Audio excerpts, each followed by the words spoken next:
안녕하세요. 사회복지사가 전하는 이야기 소셜워커온의 손자희입니다. 사회복지사가 행복하면 국민들은 더 행복합니다. 바로 한국사회복지사협회 슬로건인데요. 사회복지사는 국민의 행복을 위해 열심히 활동하는 분들이죠. 모두의 행복을 위하는 사회복지사가 행복하다면 더욱더 밝은 사회를 만들 수 있지 않을까요? 오늘은 정말 열정이 남다른 사회복지사 세 분을 모셨습니다. 더 행복한 사회를 위해 어떤 활동을 하고 있는지 들어보겠습니다. 오늘 첫 번째로 강연을 해주실 분은 권송미 사회복지사입니다. 흔히 속도보다 방향이 중요하다라는 말을 하죠. 아무리 빨라도 잘못된 방향으로 간다면 다시 방향을 잡는데 시간이 더 걸리는 만큼 올바른 방향이 중요한데요. 바로 권송미 사회복지사의 강연 제목이 빠른 길보다 바른 길 걷기입니다. 학창 시절부터 15년 차 사회복지사로서 장애인 단기보호센터의 원장이 되기까지 어떠한 길을 걸어왔는지 함께 가보시죠.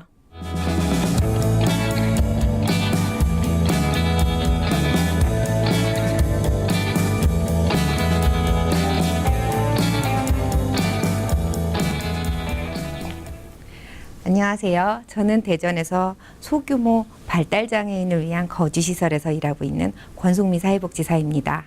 오늘은 저의 이야기를 하고 싶습니다. 저는 시각장애인 홀어머니와 함께 영구임대 아파트에서 저소득층 가정에서 어린 시절을 보냈습니다. 그러다 보니 자연스럽게 지역에 있는 종합사회복지관을 이용하게 되었고요. 그곳의 공부방에서 공부를 하고 그곳의 도서관에서 책을 보고 그리고 그곳에서 컴퓨터도 처음 배웠습니다. 그렇게 자란 제가 중학교 3학년 학급의 봉사부장이 되었습니다. 제가 봉사정신이 투철해서 봉사부장이 된 것은 아니고요.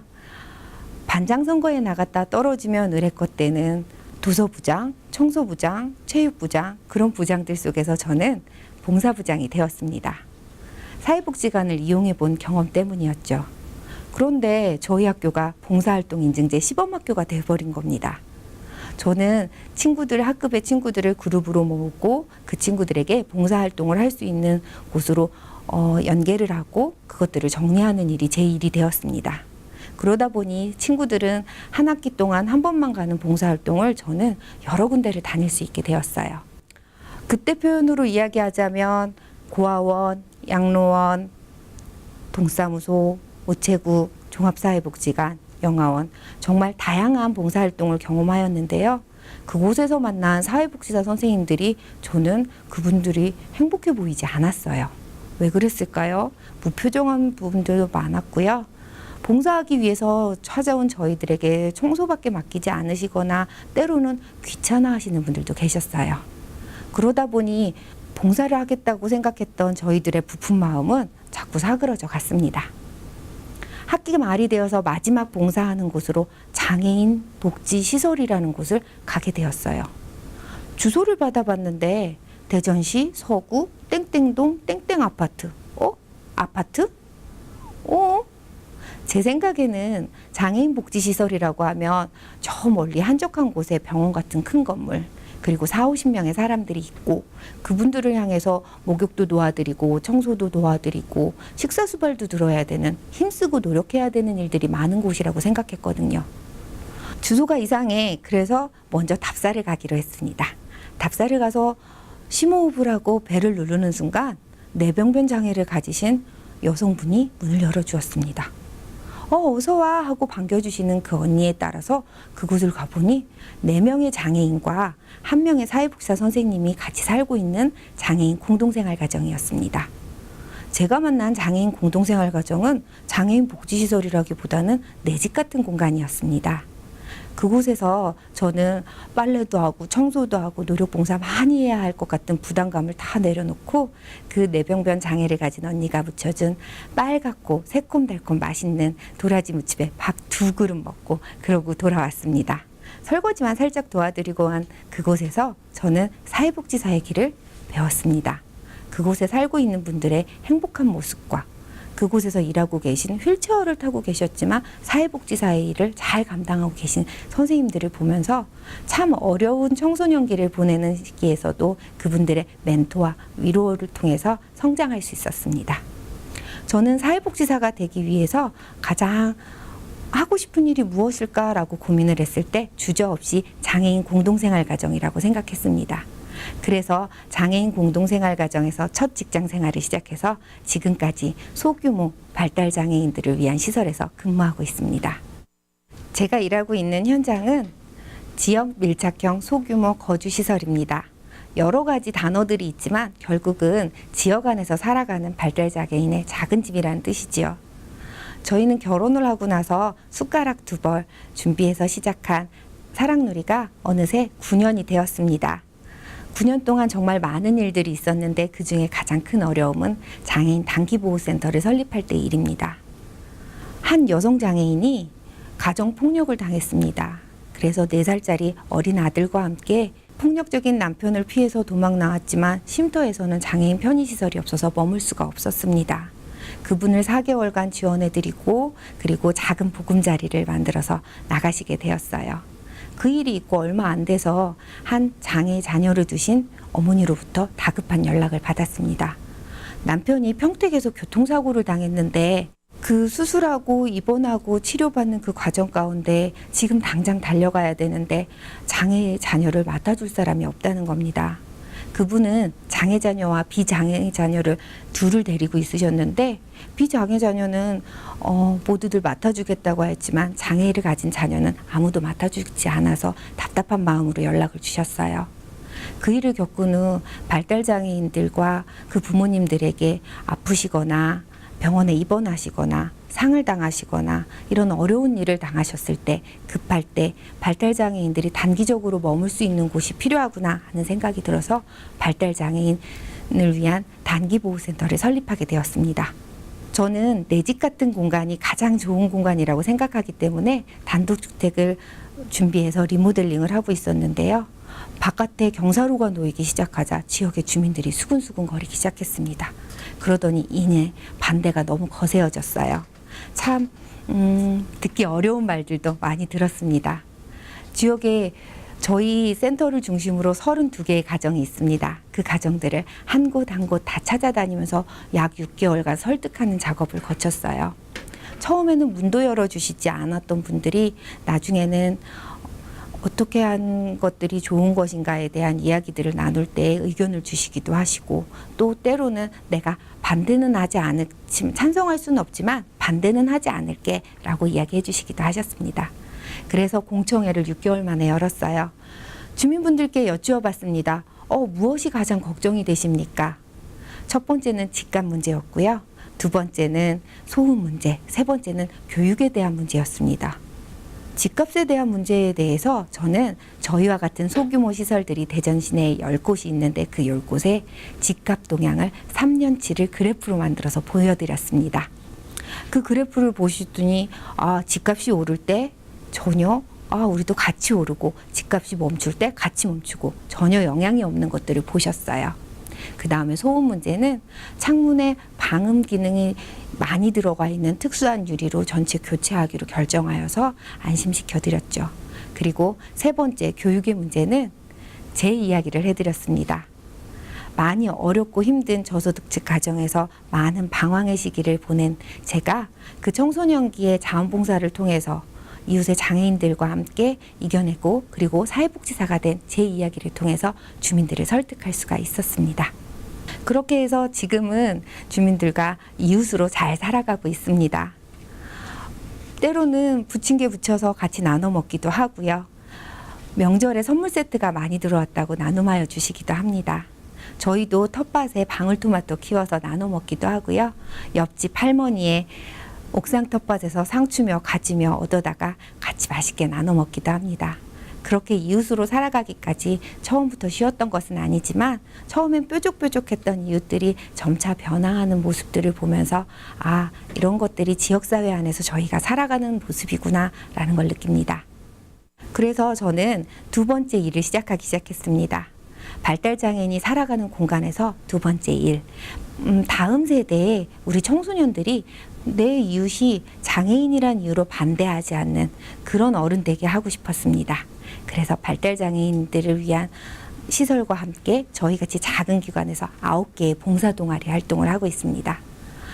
9개의 봉사 동아리 활동을 하고 있는 기관, 그 동아리들 중에 한 곳은 반년 정도, 최고 오래된 곳은 4년 정도 되었어요. 그곳에서 봉사 동아리에서 활동을 하는 친구들이 장애에 대해서 배우고 장애인을 어떻게 대하는지도 배우고 그들의 이해가 변화되고 있습니다. 지역 안에서 우리 친구들이 중학생이 고등학생이 되고 고등학생이 대학생이 되고 대학생이 다시 사회인이 되어서 변화하는 모습들을 볼 때마다 너무나 감사하는 일들이 많습니다. 봉사 동아리 활동하였던 한 학생은 간호사가 되어서 동아리 때 배웠던 수화로 환자에게 이야기할 수 있었어요 라고 이야기하기도 하고요. 그리고 밤새 힘들게 만든 물건을 학교에서 판매하는 활동들을 해서 그 판매 수익금을 가지고 발달 장애 아동의 언어 치료를 위해서 쓰겠다고 내어놓는 아이들도 있었습니다. 5,000원씩 모아서 빙수를 만들어 주겠다고 온 친구들도 있었고요. 아무런 꿈이 없었는데 사회복지사가 되겠다는 꿈을 가지게 되었다고 봉사활동을 통해서 사회복지사를 꿈꾸게 되었다고 이야기하는 친구들도 있었습니다. 이러한 친구들을 만나면서 저는 너무나 감사했어요. 발달장애인들을 단순히 돕거나 불쌍하게 생각하는 것이 아니고 이웃으로 함께 살아가는 이웃으로 생각하는 생각의 변화들이 너무나 감사하고 반가웠습니다. 지역 안에서 발달장애인을 위한 이런 동아리 활동 이후에 어떻게 해야 할까 하는 생각들을 하다가 이제 또 새로운 일들을 시작했습니다. 작년에 작은 도서관을 개관을 했어요. 지역 안에 청소년들이 와서 숨쉬고 이야기하고 재미나게 놀 수 있는 공간, 그리고 반상회 한 번을 하려고 해도 내 집을 드러내기 싫고 공간을 보여주기 싫어서 공간이 없어서 잘 모이지 못하는 지역 주민들, 그리고 사회복지 선생님들이 열심히 공부하는 공간으로서 아이 엄마들이 아이들 데리고 와서 동화책 읽어주는 공간으로서 지역 안에서 작은 도서관을 설립하였습니다. 처음에 작은 도서관을 설립할 때 곳곳에서 봉사하셨던 분들, 그리고 그 봉사하셨던 분들의 지인분들이 전국에서 책들을 보내주셔서 약 5,000권의 도서를 가지고 시작할 수 있었어요. 이 작은 도서관에서 여러 가지 일들이 있었는데 가장 기뻤던 일들은 발달장애인이 사서로 일을 할 수 있다는 것입니다. 발달장애인이 사서로 일하는 이 작은 도서관이 지역 안에서 발달장애인을 향한 막연한 두려움과 어려움을 이겨내게 하고요. 더 풍성한 동아리 활동을 하게 하고 있습니다. 저는 늘 꿈꾸고 꿈꾸는 것들을 이루기 위해서 열심으로 열정 있게 살아왔습니다. 저는 꿈에 대한 버킷리스트가 있는데요. 제 첫 번째 꿈은 선생님이 되는 거였어요. 그래서 저는 보육교사를 통해서 어린이집 선생님으로 한 2년 정도 근무해 본 경험이 있습니다. 그리고 제 두 번째 꿈은요, 세계 일주를 하는 꿈이에요. 그래서 결혼을 하면서 1년에 한 나라씩 가서 60세가 되면은 세계 일주를 할 수 있지 않을까라고 생각을 했습니다.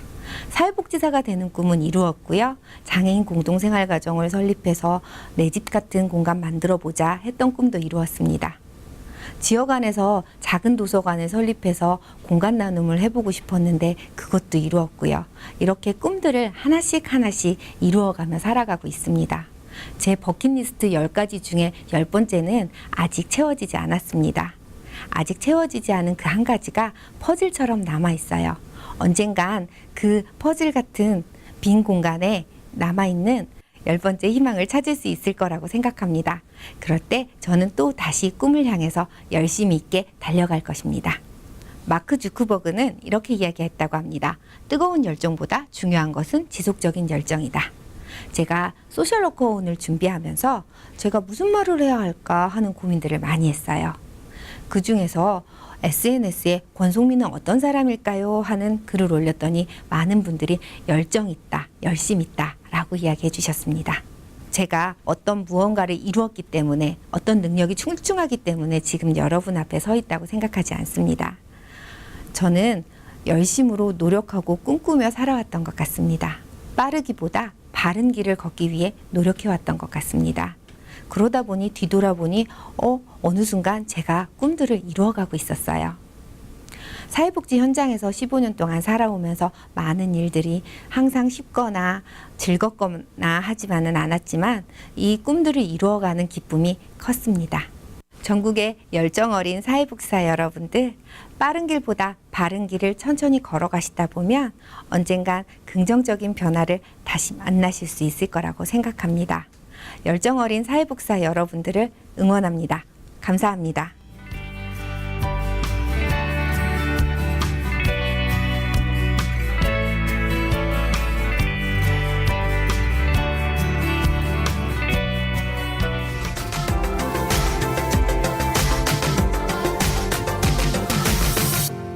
이어서 두 번째 강연자를 만날 시간입니다.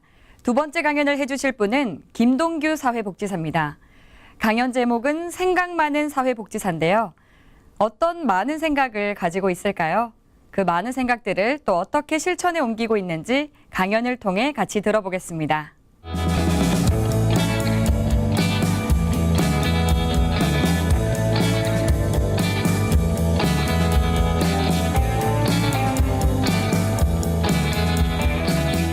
안녕하세요. 저는 충남 아산에 위치한 은봉산동 종합사회복지관에서 사회복지 업무를 하고 있는 김동규 사회복지사입니다.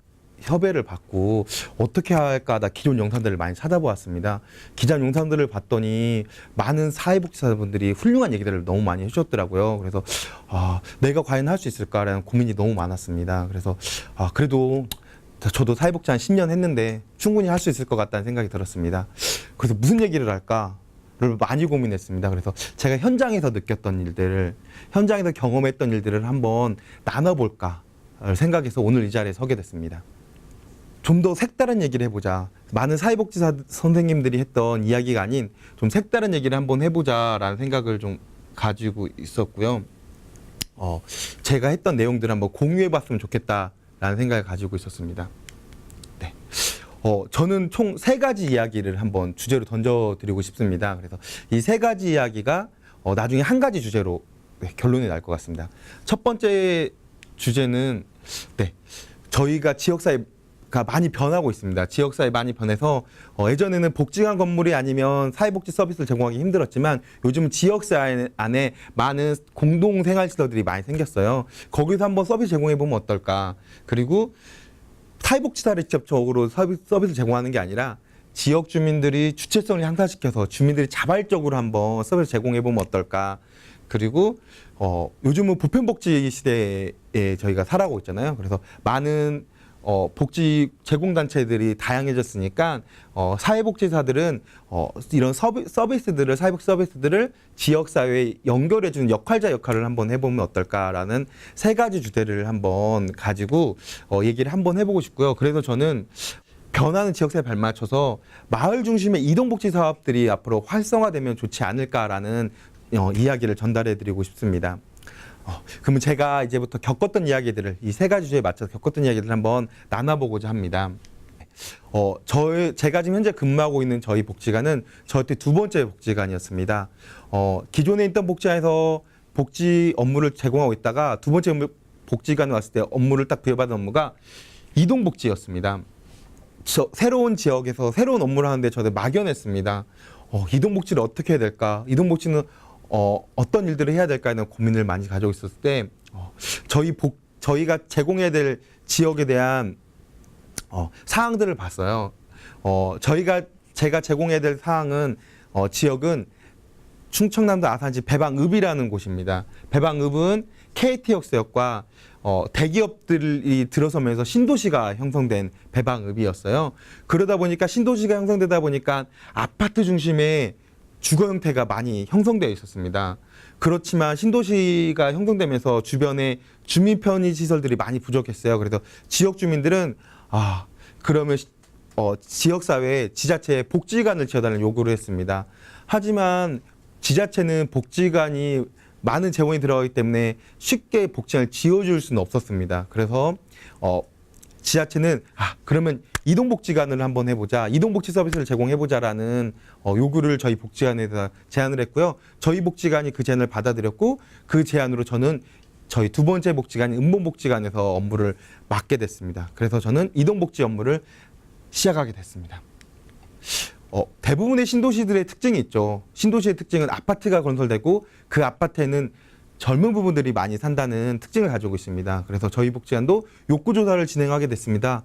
어떤 서비스를 제공해드리면 좋을까요? 라는 욕구조사를 많이 했더니 교육문화 서비스들을 많이 제공해줬으면 좋겠다라는 욕구들이 많이 있어요. 그래서 이제 저는 교육문화 서비스를 제공하려고 지역사를 많이 돌아다녀 봤는데 장소가 부족했습니다. 복지관이 부재한 곳에서 복지 서비스를 제공하려다 보니까 장소가 부족했어요. 그래서 대표들도 만나고 지역사를 많이 돌아보게 됐습니다. 그래서 그러던 중에서 주민 공동생활시설이 존재한다는 걸 알게 됐어요.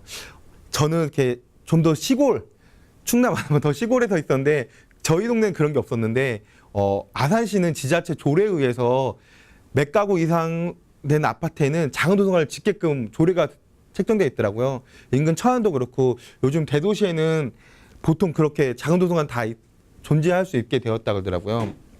그래서 작은 도서관을 활용해서 서비스를 제공해 보면 어떨까라는 생각을 가지고 서비스를 제공하기 시작을 했습니다.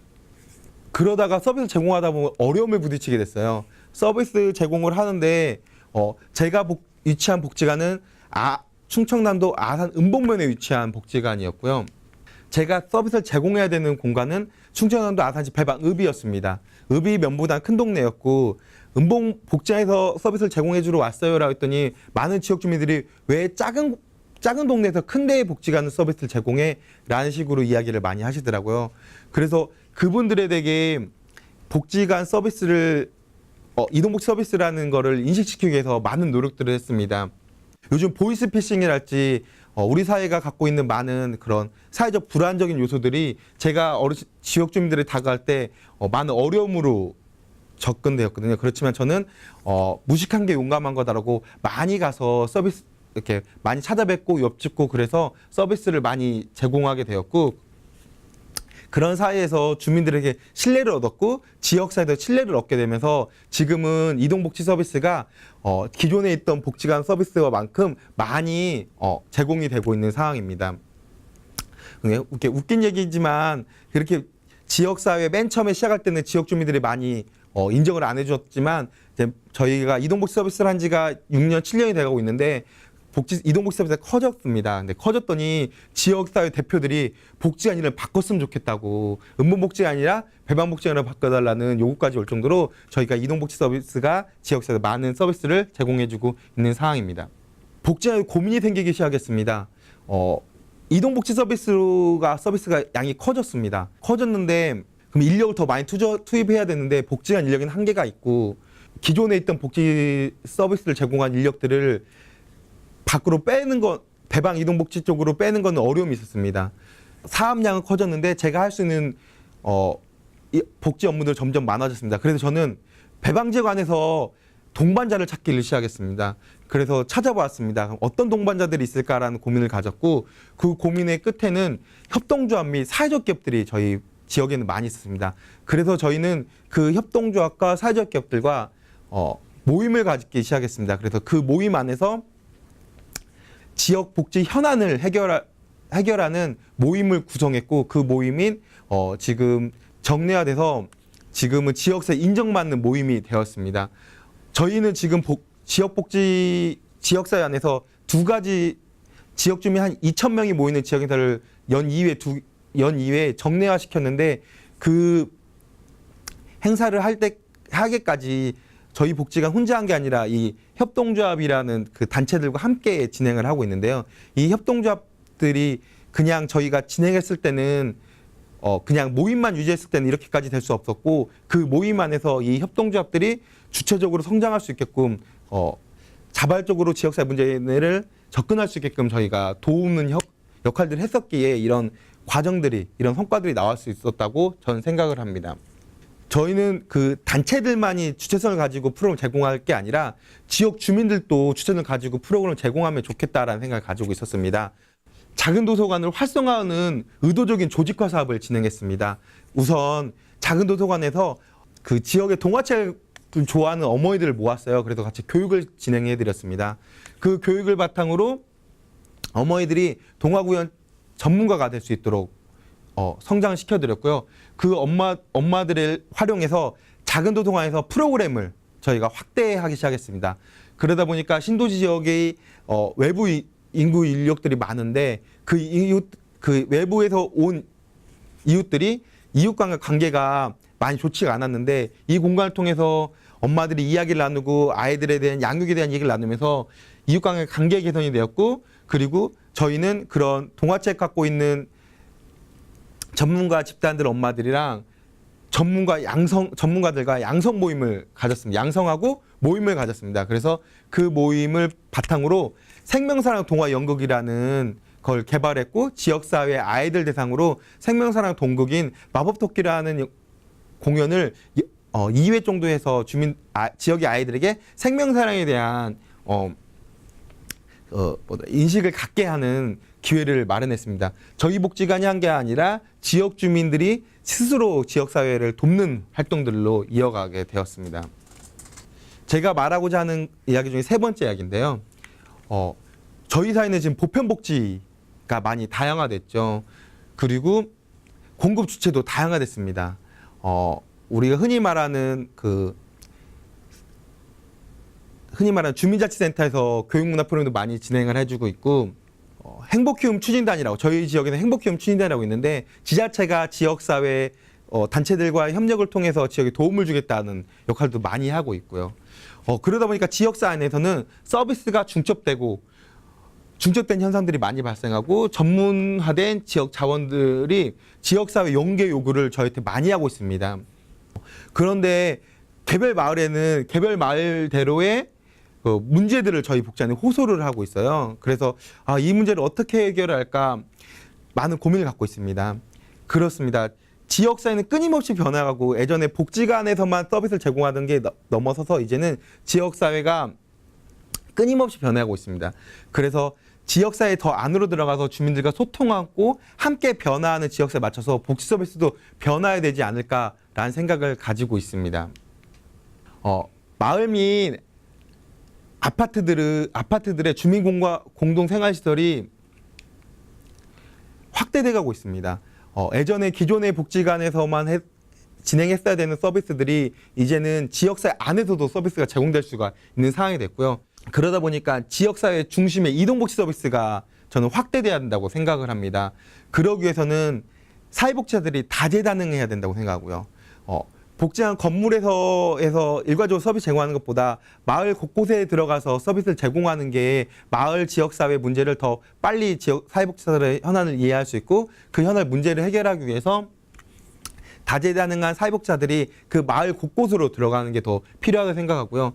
그래서 저는 복지관이라는 건물 중심의 복지 서비스가 아닌 마을 중심의 이동복지 서비스가 더 필요하지 않을까 생각하고, 우리 사회복지 현장이 앞으로 더 그런 서비스로 확대돼야 되지 않을까라는 걸 지역사회 현장에서 많이 느끼고 있습니다. 그런 얘기를 나눠보고자 해서 이 자리에 섰고요. 저도 복지관 직원입니다. 그러니까 복지관을 없애고 이런 이동복지 서비스를 많이 하자고 하는 것 입장에서는 저도 고민이 되고 많이 이런 생각들이 많이 있습니다. 제 생각에 다 맞다고 단정 지을 수는 없다고 생각해요. 그래서 발표 내용을 정리하면서 저도 부족함을 많이 느꼈기도 했습니다. 그래서 저는 저희 부족한 이런 생각들을 다른 사회복지사들과 나누고 싶습니다. 특히 이동복지 서비스를 제공하고 있는 많은 전국에 있는 사회복지사들과 함께 이런 얘기를 나누면서 저의 부족한 생각들을 덧붙여 나갔으면 좋겠다는 생각을 가지고 있습니다. 부족한 저의 발표를 들어주셔서 너무 감사하고요. 앞으로 이 폭염보다 더 뜨거운 사회복지 현장에서 일하고 있는 사회복지사들과 현장에서 만나는 날을 기대하도록 하겠습니다. 이상입니다. 감사합니다.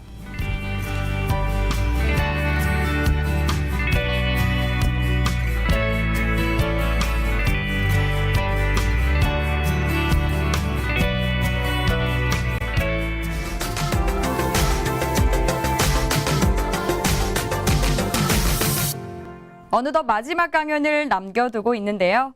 마지막으로 강연을 해주실 분은 최영진 사회복지사입니다. 강연 제목은 사회복지사와 경호원, 사설탐정의 콜라보레이션입니다. 경호원에서 어떤 이유로 사회복지사가 되었고 또 앞으로는 어떤 활동을 이어나갈지 궁금해지는데요. 지금 바로 들어보겠습니다.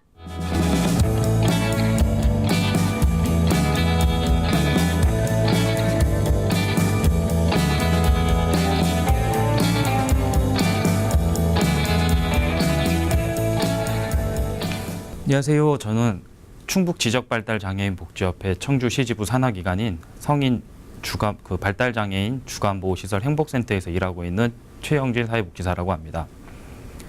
일단 제 소개를 간단히 좀 하자면요. 저는 좀 독특한 이력을 가지고 있는 사회복지사입니다. 약 10여 년간 사설 경원으로 활동을 했고요. 그러다 우연한 계기로 사회복지사로 전향을 하게 됐습니다. 제가 10년 동안 경원을 하면서 주로 했었던 업무들이 이제 국내 K-팝으로 유명 가수들과 함께 세계적으로 K-팝을 알리는 콘서트를 같이 수행 경우를 하였고요. 그리고 약간 좀 정재계 그리고 공직자분들 그런 분들의 수행 경우도 이제 주로 많이 하였습니다. 가장 기억에 남는 수행 업무로는 몇 년 전에 비틀즈 멤버인 폴 맥카트니가 한국에 왔을 때 제가 그분을 수행 경우를 한 게 가장 기억에 남고요. 제가 사회복지사로 전향을 하게 된 계기가 이제 충북 지적발달장애인 복지협회 청주 시지부랑 저희 회사였던 컴퍼니지랑 경우회사와 업무 협약이 시작이었습니다. 업무 협약을 통하여 이제 이리저리 어떤 것을 서비스를 제공을 하면 좋을까라는 고민을 하던 중에 이제 충청북도 장애인날 행사 때 청주시지부 회원들인 발달장애인 분들이 참석을 한다는 얘기를 들었고 그거를 저와 저희 회사 직원분들하고 같이 이분들에 대해서 좀 독특한 이벤트를 위해서 저희가 신변보호 서비스를 한 번 더 하자 이렇게 얘기를 해서 저희가 회사 차량과 이제 전문 경원 6명이 내려가서 이 친구들의 케어 서비스를 하게 되었습니다. 그렇게 된 계기로 시작을 하다가 청주 시지부 쪽에서 하는 지원하는 사업에서 이제 인력이 부족하다는 얘기를 들었고 이제 그런 부분에 대해서 저희가 안전요원이나 그리고 이제 기타 이제 친구들과 많이 만날 수 있는 부분들에 대해서 이제 인력으로 지원을 좀 하다 보니 저도 모르게 발달장애인 친구들의 매력에 빠지게 됐습니다. 처음에는 정말 낯설고 이 친구들이 쳐다보는 시선도 되게 부담스러웠고 장애인이란 분들에 대해서 가장 옆에서 가까이 지켜보는 것 자체가 어려웠던 사람이었었는데 한 달 정도 지나다 보니까 그 친구들과 저랑 같이 어울려서 놀고 있는 모습을 보게 됐고 그 친구들하고 저하고 엄청나게 친하게 놀고 있고 이런 부분들에 대해서 저는 가장 큰 매력에 빠졌었던 것 같습니다. 그래서 이 친구들이랑 같이 생활을 하면 재미있겠다. 그래서 하던 일을 조금 쉬면서 이제 사회복지 공부를 하게 됐고요. 그리고 이제 공부를 하면서 이제 이 친구들한테 뭐 어떤 게 좀 색다른 서비스를 제공을 할 수 있을까라는 고민을 좀 하게 됩니다. 그래서 저는 이제 탐정이라는 공부를 또 하게 되었고요. 이제 그걸 토대로 해서 저는 이제 좀 다른 방법의 시각으로 장애인 분들한테 서비스를 제공하고자 하는 사업을 생각을 해내게 됩니다. 그게 뭐냐면요. 사회복지사와 경호원과 탐정에 대한 이 세 가지 직업의 콜라보레이션입니다. 이 세 개의 직업은 공통점이 상당히 많이 있었습니다. 예상외로. 일단 사회복지사는 누구의 힘든 점을 들어주고 그거에 대해서 케어를 해주고 조금 더 연계를 해서 더 좋은 서비스를 받을 수 있게 연결을 시켜주는 직업이다 보면 경호원이란 직업은 의뢰자에게 의뢰를 받았을 때 어느 정도 소통을 통하여서 그분에 대한 이야기를 들어주고 그거에 맞춰서 하나씩 시작되는 매뉴얼로 업무를 진행을 해야 되는 거고요. 그리고 탐정 같은 부분은 그 사람의 억울한 심정을 들어주고 그거에 대해서 어느 정도 조사를 해서 조사를 한 내용을 가지고 이 사람에게 법률적인 서비스를 지원을 해줄 수 있는 부분들이 있었습니다. 근데 이 세 가지의 직업의 공통점이 일단은 먼저 상대방을 배려하는 자세가 되어야 됐고 상대방의 이야기를 들어주는 자세가 되어야 됐습니다. 그래서 이 내용에 관련돼서 이제 생각을 하다 보니까 사회복지사 보고 감정노동자라는 얘기들을 하는데 이 세 가지의 직업도 공통적인 부분들이 감정노동자라는 것이었습니다. 그래서 저는 많은 고민을 했습니다. 누구나 받을 수 있는 서비스를 만들어 보자. 그게 바로 뭐가 있을까라고 고민을 했을 때 보통 비장애인 분들 같은 경우는 자기가 문제가 생기거나 아니면 법적으로 문제가 생기고 자기네 신변에 대한 문제가 생겼을 때 경찰이나 아니면 사설 경호 업체에 의뢰를 해서 당연히 신변보호 서비스라는 걸 제공을 받습니다. 근데 장애인 같은 경우가 그런 피해 문제가 생겼을 경우에 보통은 경찰 측에서 만약에 형사법적으로 문제가 생겼을 경우에는 경찰 측에서 이렇게 어느 정도 지원을 해주는 부분은 있지만 그게 아닌 상황에서는 이제 민사적인 부분이나 인권 유린 관련돼서 문헌 문제들이 있었을 경우에는 이런 신변 보호 서비스를 제공을 받을 수가 없습니다. 누구나 받을 수 있는 서비스인데도 불구하고 그거에 대해서 설명을 해주는 분들이 없고, 그리고 경찰에서도 이 부분에 대해서는 연계를 잘 해주지 않습니다. 그래서 저희는 이 사업을 한번 진행을 해보자 고민을 하던 끝에 이제 많은 이제 선배님들이나 그리고 사회복지 쪽으로 된 선배님들, 그리고 현재 경호업체를 크게 하시고 계시는 대표님들하고 많은 대화를 나누면서 결론을 내고 그거를 저희 기관장님하고 시설장님한테 보고를 해서 이 사업을 진행을 해보자고 요청을 하였습니다. 복지관이나 권익공무기관 같은 분들에서는 엄청나게 호의적으로 얘기를 해주셨고, 그 외에 다른 부분의 모 단체분들께서는 이거에 대해서 엄청난 상당히 부정적인 내용들을 가지고 계셨습니다. 누구나 받을 수 있는 서비스인데도 불구하고 이거에 대해서 중요성은 알고는 있지만 진행을 하는 부분에 대한 기관은 한 군데도 없었고요. 다행히도 현재까지 저희한테 의뢰가 들어온 건 한 건도 없습니다. 이건 정말 다행이라고 생각을 하고 있는데, 아직까지 홍보도 덜 된 부분들도 있고 체계적이지 못한 부분들도 없지 않아 있을 거라고 생각은 합니다. 그래서 저희는 이거를 각 저희 지역구 내에 있는, 제가 청주시 청원구에 있는데 그 청원구 쪽에 있는 모든 복지기관, 그리고 권익공무기관, 그리고 발달가족지원센터 같은 경우에 저희가 공문을 많이 뿌리고 안내문도 만들어서 많이 보내드렸고요. 이 부분에 대해서 점차 홍보가 되고 이제 지자체랑도 얘기가 되어 있는 상황이기는 하나, 아직 현재 업무 협약은 맺고 있지는 않고 있지만 어느 정도 지자체에서는 알고 있는 상황이고, 그리고 저희가 조금 더 앞서서 이제는 이제 경찰서랑도 저희가 업무 협약을 맺을 예정입니다. 이렇게 돼서 사회복지사라는 전문가와 경호원이라는 전문가가 이거에 대해서 일을 진행을 한다면 뭔가 피해 장애인이나, 근데 이게 장애인에만 해당이 되는 게 아니고 현재 저희 사회복지사 선생님들 중에서도 그런 부분들에 대해서 많이 겪고 계신 분들도 있다는 얘기를 들었기 때문에 이제 사회복지에 관련된 모든 업무를 종사하시는 분들, 그리고 피해 장애인 분들에 대해서 저희가 조금이나마 도움을 드릴 수 있지 않을까라고 생각을 합니다. 가장 문제는 여기서 찾았습니다. 장애인이라는 이유로 소통이 되지 않아서 이런 서비스를 설명을 해줄 수가 없다. 이거는 저희가 경찰서에서 직접 들은 얘기입니다. 그거는 상당히 편견이라고 생각을 합니다. 각 지역의 경찰에 발달장애인이나 장애인 관련된 경관님들이 포함이 되어 있고, 그 부분에 대해서 중요시 여기는 것도 알고는 있으나 인력이 부족하니까 서비스를 지원할 수는 없다. 근데 만약에 비장애인이 그런 서비스를 진행을 했을 경우에 과연 그런 소리를 할 수 있을까라는 생각이 들었습니다. 그래서 저는 경찰 출신 분들하고, 그리고 현재 경찰학교에서 수업을 하시는 교수님들하고도 얘기를 해본 결과 지금 모 지역에서는 이런 서비스를 연계를 해서 해주고는 있다고는 합니다. 근데 발달장애인 대상이 아니고 이제 성폭력 피해, 그 한부모 가족, 다문화 가정 이런 데서 가정폭력으로 인한 부분들에는 지원을 하고 있으나 발달장애인 관련돼서는 지원을 하고 있지 않다라는 얘기를 들었고요. 저희는 그거에 대해서 조금 답답함을 저는 느꼈습니다. 왜 장애인도 구분을 지어야 되고 장애인, 비장애인을 구분을 지어서 이런 서비스를 연계를 하고 설명을 해줘야 되는지도 이해를 할 수가 없었고, 그 부분에 대해서는 많은 개선책이 있어야 될 것 같다고 생각을 했습니다.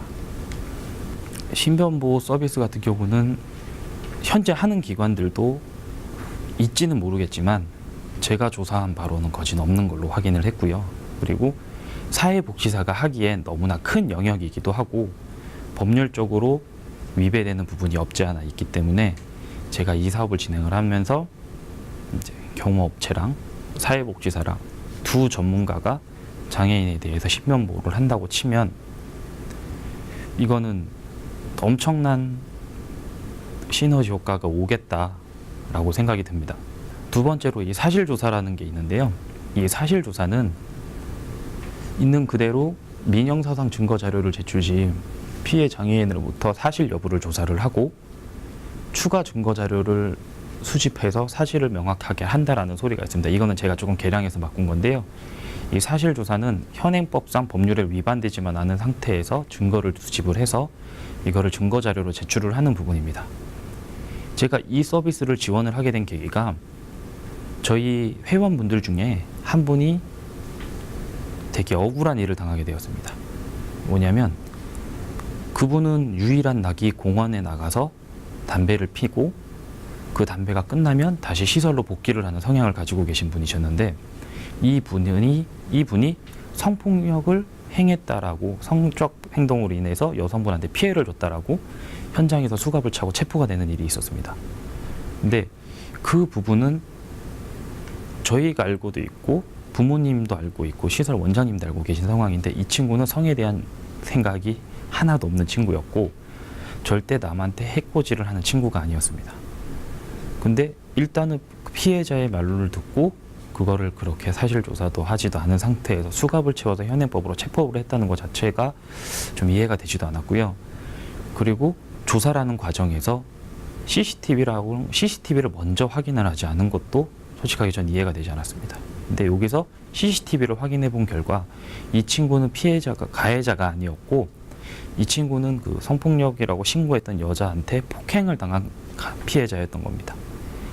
그런 사실 조사가 제대로 이루어지지 않고 장애인이라는 이유 하나로 이 부분에 대해서 정확하게 조금 더 조사하기는 어렵기는 하나 소통에 관련돼서 좀 어렵기는 하나 그래도 어느 정도 인식 개선이나 이해도가 좀 있었다고 하면 이 부분에 대해서 조금 더 명확하게 경찰분들께서 조사를 하겠지만은 그렇지 않은 상황, 민법적인 상황에서는 현재 사회복지사분들께서 이 조사를 하고 계십니다.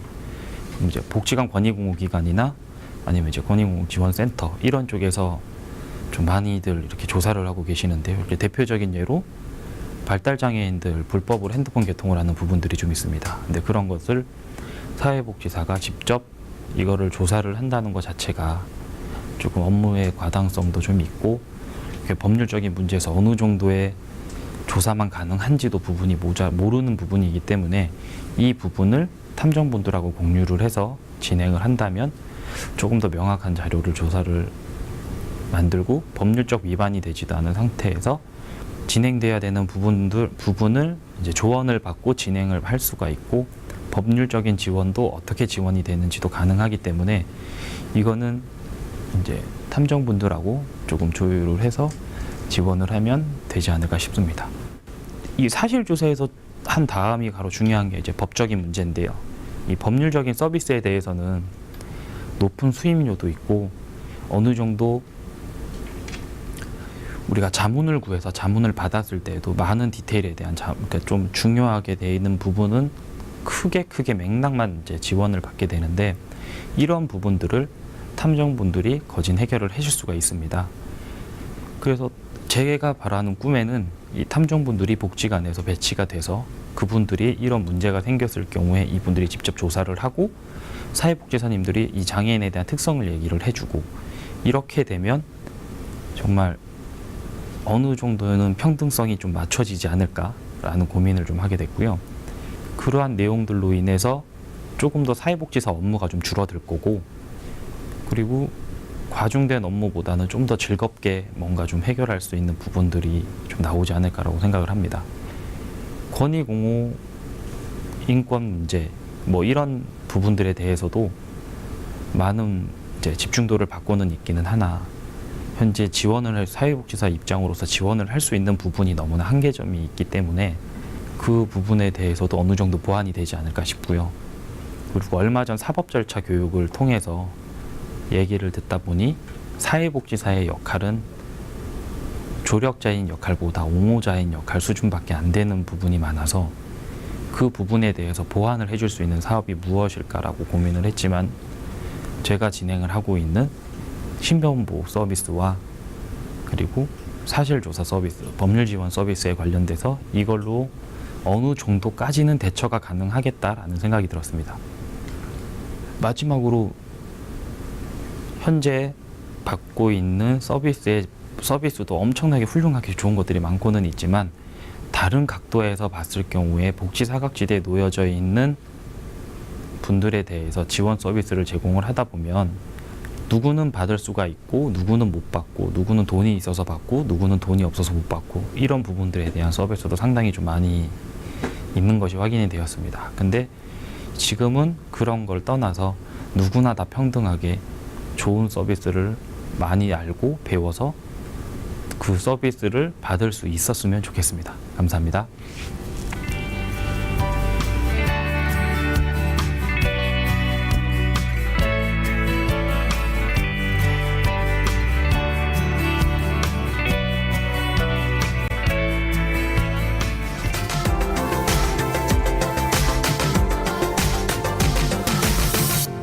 네, 이렇게 세 분의 이야기를 모두 들어봤습니다. 찜통 더위가 기승을 부린 이번 여름에도 사회복지사들은 더욱 뜨거운 열정으로 현장에서 뛰었고 또 지금도 뛰고 계신데요. 국민의 행복을 위한 그 열정을 복지TV가 항상 응원하겠습니다. 사회복지사분들께 시청자 여러분도 많은 성원을 보내주시기 바랍니다. 소셜워커온 오늘 준비한 이야기는 여기까지입니다. 시청해주신 여러분 고맙습니다. 저는 앞으로 발달장애인들이 자립하고 지역사회 안에서 생활하는 것들에 대한 지원을 하고 싶습니다. 그래서 그분들이 직업을 가지고 일하실 수 있도록 그리고 지역 안에서 혼자서 살아갈 수 있는 노력들 그래서 이웃으로 우리 발달장애인들이 스스로 자립해서 생활할 수 있으면 좋겠다고 생각하고 그 분야에 대해서 고민하고 노력하고 있습니다.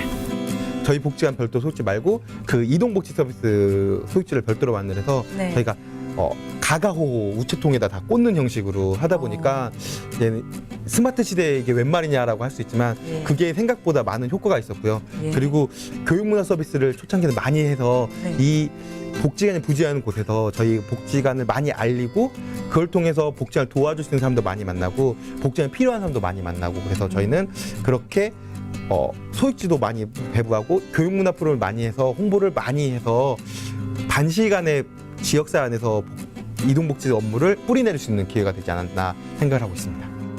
현재 지금 제가 하고 있는 사업이 이게 왕성화가 되면 정말 문제가 있는 거잖아요. 그래서 정말 저희가 필요하신 부분에 대해서는 전국적으로 좀 지원을 하고 그리고 이게 충북권 내만 아니고 전국적으로 좀 확산이 돼서 여러 현재 지금 다른 경우 업체분들도 도와주신다고 하는 분들이 많아서 네. 이게 전국적으로 좀 확대가 돼서 이제 모든 피해 장애인들이 그런 서비스를 좀 받을 수 있게 노력을 하고 싶습니다.